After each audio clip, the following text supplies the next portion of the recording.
So, we're going to start off our reading using this astrology deck, kind of similar to what we did last week to talk about, hi, Robin, the new moon in Cancer and Jupiter's influence. So, I have here Venus and Gemini, and I'm just going to kind of read to you from this Heavenly Bodies astrology guidebook to kind of orient us as to the energy of this Venus in Gemini transit. Now, this is going to be a vibe shift, when it comes to kind of how we relate to one another, maybe where we are focusing a lot of our sensual experience of the world. So, we're going to start with Venus, just a little refresher on Venus energy, Venusian energy. And then we will go into Gemini, and then we will start the tarot reading, giving us a sense of what to expect. Alrighty. Oh no! Somehow this got stuck here. Ooh, okay. Alrighty. So we're going to start with this Venus, beautiful Venus energy. And it says, give and receive love, find value, and see beauty. Governing the realm. Oh, that's Mars. Venus is the sensual planet of love and beauty. Its energy affects how you engage with the world around you, how you give and receive love, what you value, and your perception of beauty. There's natural joy, flow, and ease with Venus, and it illuminates your talents and gifts as well as where you find pleasure. Venus is the other side of the moon's receptive feminine coin.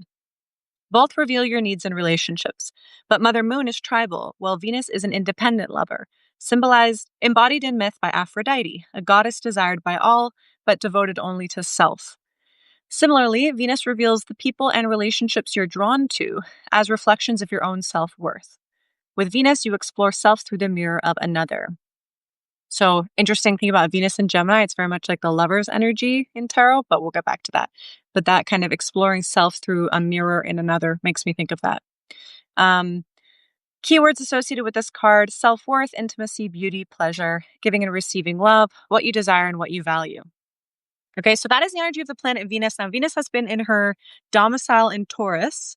And on the 4th, on Friday, she's shifting into Gemini. So she's shifting from a fixed earth sign into a mutable air sign. So it'll definitely be a vibe shift. Probably we'll be feeling a little more spontaneous, a little flightier, maybe a little more distracted, maybe a little more social. Venus in Taurus was very much embodied, intentional, maybe a little more slow and methodical in her approach. Whereas Gemini, we have a different type of energy. And this says curiosity, intellect, and networking.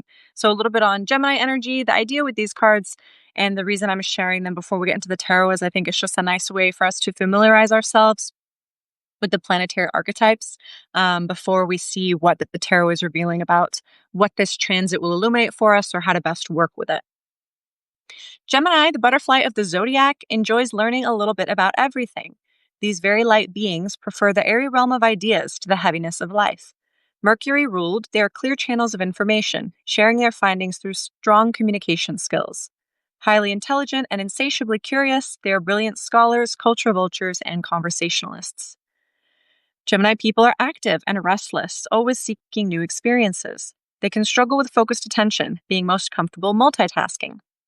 The shadow of Gemini can be inconsistency, aloofness, and inconsideration. They are intrinsically fluid and difficult to pin down, in their own definition and in relationship with others. They're quick to change, with versatile hobbies, interests, and even personalities. They're highly social, but not inherently intimate, and socializing is about their butterfly nature and a calling to share the information they've accumulated.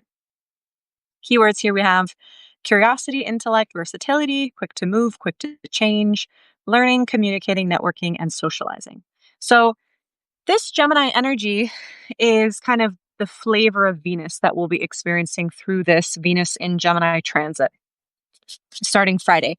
And so this week, I would like to just kind of have the cards dive into what is this transit going to bring us. We can kind of get a sense, based on the characteristics of Gemini. This might be a time when we really feel, maybe inspired or have the opportunity to meet new people, put ourselves in different kinds of environments, maybe through pursuing hobbies or going to events or, maybe even networking, feeling a little more comfortable going out of our shell with an eye to meet new people, talk to new people, gather new experiences.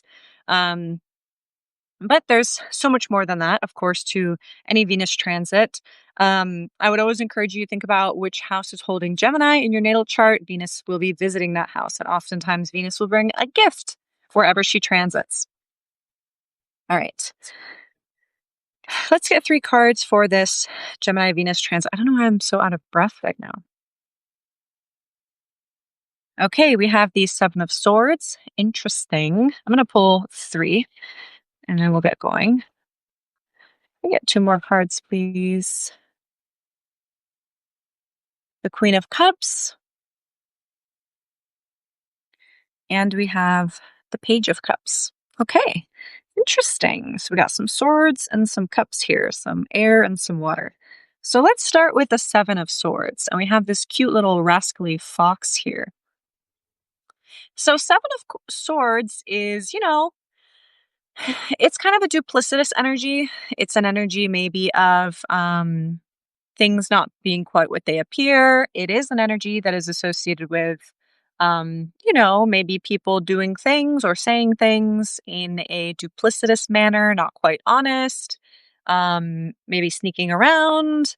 I don't want to say like lying and cheating vibes, but Seven of Swords is kind of like, it's not great behavior, not something that we're really proud of or want to be indulging in or seen doing. So that is very interesting that this is coming out as the first card for Venus and Gemini. I would say now Gemini does have a stereotypical reputation as being two-faced, right? And maybe even backstabbing. And I think that that is overblown, but it does have some valid roots in the sense that, as we know from this card, kind of describing Gemini's energy, Gemini can be very changeable. Some might say fickle in terms of how Gemini relates to the world, relates to people around them. And when Venus is in the sign of Gemini, this can maybe manifest as being of two minds about our relationships with people, or maybe showing up in different ways depending on who we're around. And Gemini is a pair of twins. Things come in doubles. So maybe even some doubling going on, when it comes to love, finances, beauty, pleasure, Venusian themes. So that's not necessarily a bad thing, but with this Seven of Swords, I think there is a little cautionary message here to just be careful, be aware. If you we'll move on to these other cards and get a little more context. But I don't know. It seems like things are not quite totally above board, not quite totally honest. There may be a little bit of trickery, deceit involved in this transit. So let's just keep going. Now, one thing I will say, Uranus is also going to enter Gemini, right? And Venus is going to conjunct Uranus. So this could be like a surprise. Now, Uranus is a planet of like unpredictability, right? Revolution, sudden change, upheaval. Uranus can be quite disruptive in the way it manifests. So Venus conjunct Uranus could be like a revelation about someone kind of, being exposed even for how they deal with other people, for who they're dealing with. So I don't know. That's just a message coming up here. Let's move on to the Queen of Cups. So Queen of Cups is a really beautiful energy. I think it's a beautiful energy, especially for Cancer season. This is an energy of emotional intelligence, emotional kind of awareness, and being able to really know how you feel, identify how you feel, articulate how you feel, and connect and relate to others in an authentic way. So, when the Queen of Cups comes up, I think one thing we're being maybe advised with this Venus and Gemini transit is to practice radical honesty. Even if it may be uncomfortable, even if it may be kind of something that we're shying away from for whatever reason. The Queen of Cups here is really a card which is about being loud, about embracing your truth and knowing that, your feelings are valid, right? I think Seven of Swords is a card that can come out when there's like a need for secrecy that then can result in problems down the road because we, for whatever reason, can't or don't want to be honest and forthcoming. Whereas with the Queen of Cups here, there's like this feeling of I'm like proud. Like this is what I have. This is what I'm feeling. And I am not afraid to say it. I'm not afraid to own it.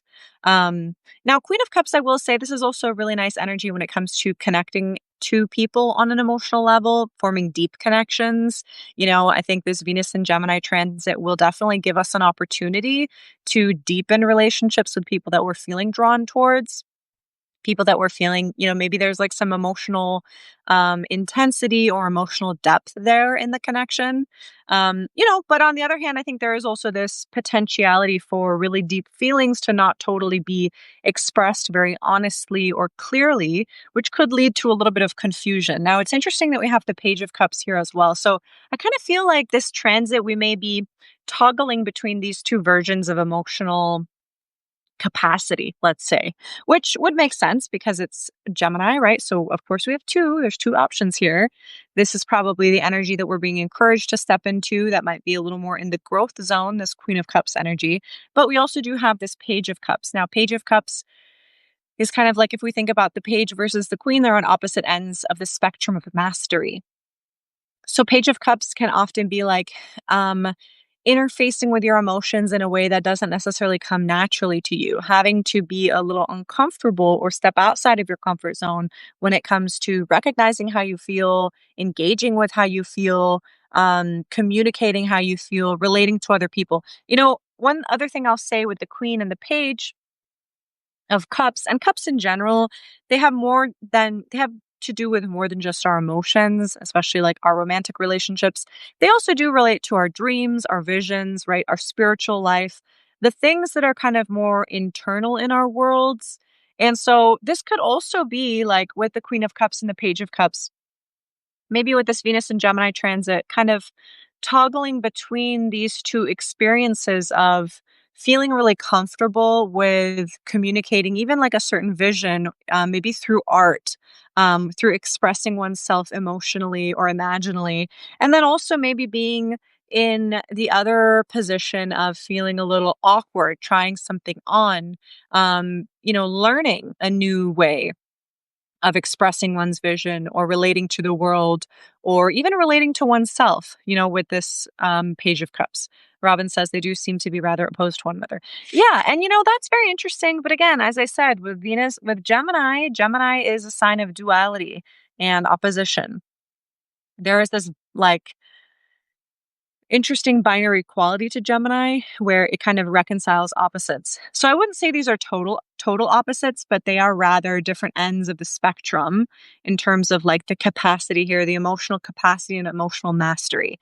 So maybe with this Seven of Swords, kind of one thing to look out for this Venus and Gemini transit is kind of like we all have a variety of different ways of showing up in the world, depending on different contexts, different relationships, different activities, right? Different environments, whatever we're doing. And in some situations, we may feel really at ease. We may feel really kind of emboldened to be authentically ourselves and to express our truths and to communicate in a clear way that is grounded in, um, you know, honoring our feelings. And also, we may feel maybe more comfortable with certain like skills or certain talents or certain modes of expression. Whereas in others, we may feel very awkward, very out of place. It may be kind of hard for us or maybe unnatural for us. And so maybe there's a message here about kind of embracing that duality, not needing to put on a front that we're always this person, that we always like have it together and know what to say or know how to react or know how to honor our feelings. That like one thing about this Page of Cups is there's a lot of growth and a lot of learning that happens with this energy. So it's not bad by any means. Like it is really kind of being in a position as like a student or a novice of trying on different hats and seeing what fits, experimenting and playing with the world. So I think maybe this transit will present us with some opportunities to really like communicate boldly and directly in a way that validates and honors our feelings, that which we know to be true. And then maybe also some challenges when it comes to having a feeling that you're not quite sure what to do with, or being in a situation of relating to another person or even relating to another thing, which is very new or unfamiliar to you, where your instinct might be to shy away from it. And maybe being challenged here to be a little more direct. Now, with the Seven of Swords, I guess one other one other kind of spin on this card could be there may also be a message about like the need for discretion or even secrecy, depending on the context. Now, I don't mean this to sound contradictory to everything I just said, but I'm thinking of this just because of the fox here, this fox imagery. The fox is a creature that's super cunning, right? Fox is known to be very clever, very cunning, very strategic. They have a way of problem solving, which is kind of covert.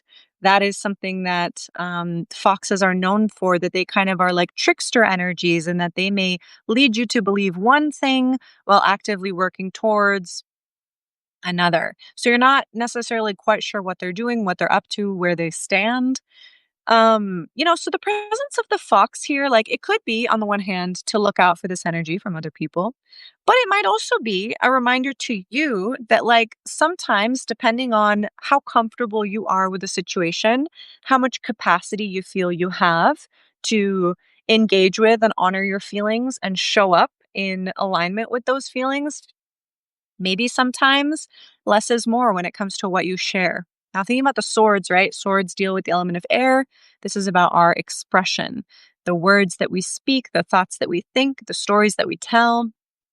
And with the Seven of Swords, there's kind of this feeling of like not telling it all, not saying it all, withholding something, but sometimes it is necessary to withhold. Sometimes it's smart to withhold. Sometimes it is an act of self preservation, right? So I don't know.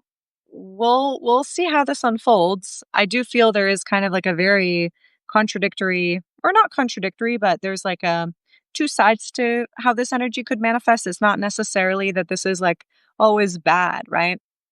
Sometimes it's actually really beneficial to be in this place, especially maybe in situations where we feel very ill at ease and maybe where we know it's not safe to show up like this, to show up as boldly and authentically and openly, maybe as we'd like. Maybe this Venus and Gemini transit, I think it would be very on brand for Venus and Gemini, especially with Uranus in the mix, to maybe throw us like a bag of both experiences, right? Situations in which we can feel really empowered and validated and connected in owning our truth with people.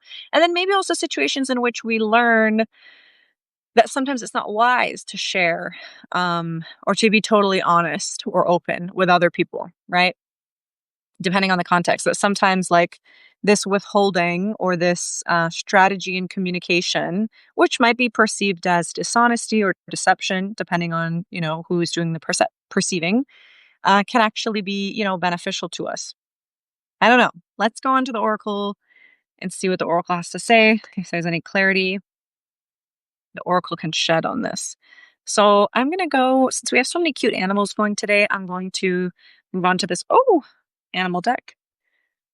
Okay. Oh, okay. Look at this. We have the crafty crocodile, boldness, self-discovery, and assurance.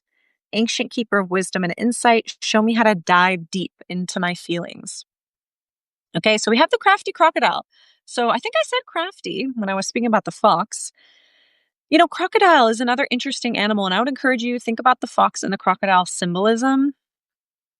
Just keep it in the back of your mind for this transit. You might be surprised at how it relates to, events that unfold or maybe messages or experiences related to this transit. But the crocodile also speaks about kind of, the need to trust your instincts, right? The need to trust your instincts. We have boldness and self-discovery. There's also this connection about diving deep into the feelings, so really knowing oneself, knowing what one feels, and trusting that one feels that way for a reason, allowing yourself to be guided by your feelings as opposed to always needing to be like rationally in control, right? Or logically determining always your next step. I feel like there's a very intuitive element to this crafty crocodile here. So, this Venus and Gemini transit, there may be opportunities for self growth and self discovery through situations where maybe there is this kind of tension between, showing up 100% authentically and transparently versus maybe mm, playing it by ear, being a little more cautious, maybe a little more tentative. I'm not sure. I feel like there's definitely a lot of potential here for growth. Either way, like getting to know yourself more, based on how you show up and then see the world interact or react to you. But the fact that we have the crocodile, the crafty crocodile showing up, it does make me feel like the cards are almost giving us permission this transit to like remember that we ultimately at the end of the day can also decide, whether we're going to reveal all of our cards, right? Or whether um yeah, there's I don't know, there's kind of this element here with the 7 of swords of like, well, look, even sleeping with one eye open, I was going to say that, sleeping with one eye open of kind of like mm, not necessarily fully only trusting what you see or what you hear, but also listening to your gut. And if something feels off in your gut, if something feels a little suspect, if there's like a hesitation, if you want to show up this way, but there's like this little hesitation that's like holding you back, not immediately dismissing that as coming from nowhere, right? Now, this can be tricky because sometimes, like, that hesitation can be just like, oh, well, we're afraid of like being vulnerable or really showing up in a more intimate way because we haven't done that before, because we're scared of what will happen, right? And sometimes that discomfort is like normal, but it's not a sign that we should not do that thing. Whereas other times, maybe our intuition is actually telling us, like, no, it's not safe or it's not time or, we are artificially rushing that process. So, I don't know. Definitely the intuition is being highlighted here with the Venus and Gemini.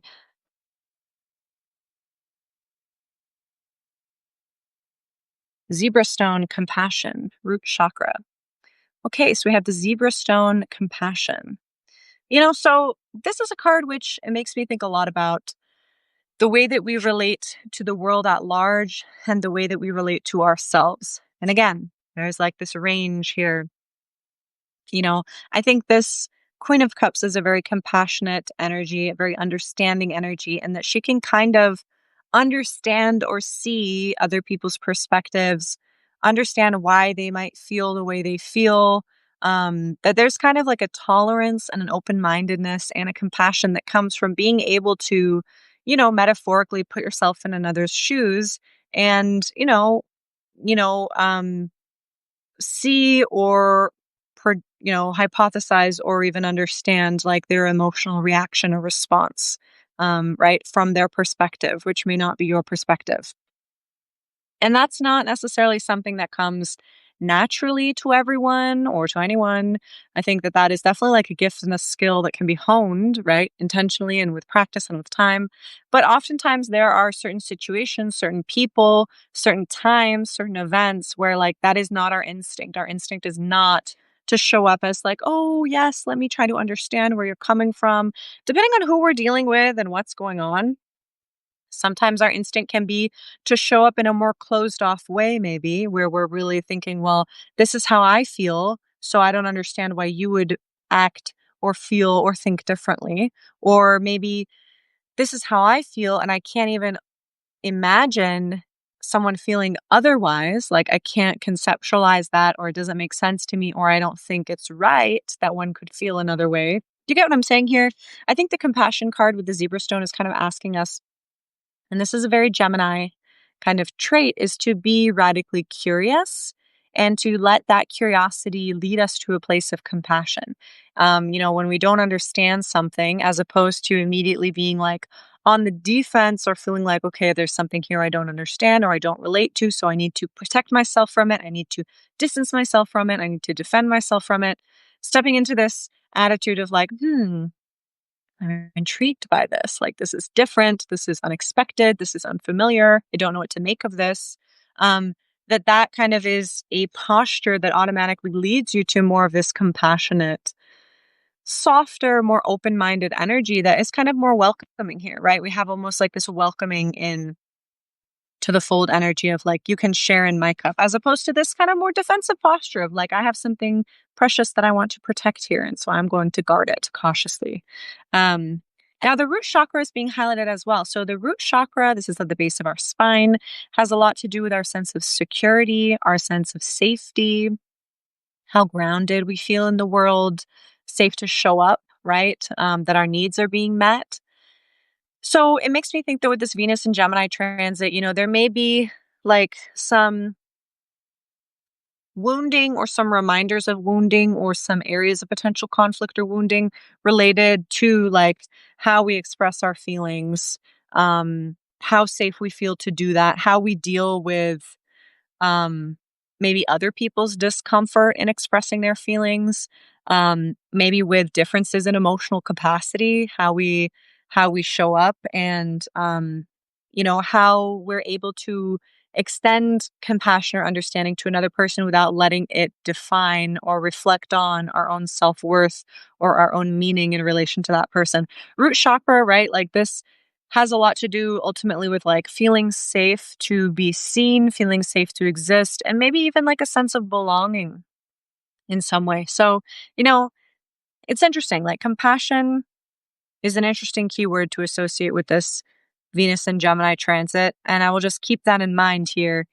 It's really, I think, with this Seven of Swords and Queen of Cups energy, asking us to maybe not try to resist jumping to conclusions if, especially with Uranus in the mix, there are surprising insights or revelations regarding our relationships.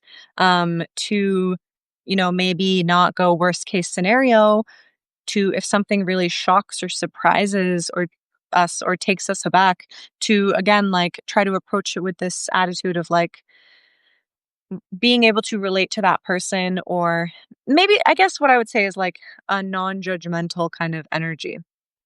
I think Gemini, every sign has its shadow side and its flaws and its, great attributes. I would say one great attribute of Gemini is not a judgmental sign. Not at all. Gemini is not judgmental energy. Gemini is, because of its dual nature, very much able to witness and to hold opposites and to find a way to reconcile those. Now, this can sometimes, be a problem depending on what that is, but it can also really be an asset, especially when it comes to connecting to people, to making people feel safe enough to show up authentically. So, compassion, and I think maybe like cultivating an attitude of suspending judgment, withholding judgment, allowing yourself to be pleasantly surprised or informed, or um, for, surprising revelations, or maybe even, I don't know. There's definitely like a feeling of things not being quite what they appear here, but it not necessarily being a bad thing. That's kind of the energy that I'm picking up here. Now it's tough, right? This is a big transit and we only have 5 cards here. So, there's always more that we could say depending on if we drew a few more cards, but I kind of want to end it here and we'll come back to this. Now, from watching my lives that when we have a transit like this, right? Venus is in a sign, Mercury's in a sign, Mars is in a sign. This is like an ongoing story. So when we come back next week, we'll check in, we'll see what we want to kind of look into there, and we'll touch base with this Venus and Gemini transit. And it may be that something here, you know, makes a little more sense, or something has happened. We're able to better relate to what we're seeing in the cards. Because to be honest, for me right now, this is what I have. I'm a little bit like, I don't know. I think we're going to be surprised. Again, very on brand, I think, for Venus in the sign of Gemini, being surprised. Maybe it being a mixed bag, but I do think the cards are being like, let's just take things as they come and like try to take on a posture of like, this is informative. This is interesting. This is still developing, dot, dot, dot. Okay. So I'm going to leave you with that. Um, Robin, like the astro beginning today was helpful. Thank you. Yes, you're so welcome. I'm glad that you like that. I'm going to, I think, continue to do that because I really think astrology is interesting for orienting us towards the energy of the cards. So this book is very interesting because not only does it talk about all of the planets, all of the signs, but also gets into the houses. So we'll find a way to incorporate that in the future. But for now, I'm going to leave you guys with that. I hope that you enjoyed this reading. I hope that you have a wonderful 4th of July weekend, holiday weekend. I am open for readings. My availability is getting quite limited as we head into July and August. I'm going to be going to Serbia for a couple weeks. And then I do return to school in the end of August. So if you're looking for a reading, I do recommend trying to book within the next couple months because my availability really will be decreased after that. But if you have any questions, feel free to DM me on Instagram. You can also email me. But yeah, I hope that you guys have a wonderful rest of the week. Stay safe, stay blessed, and I will see you next time.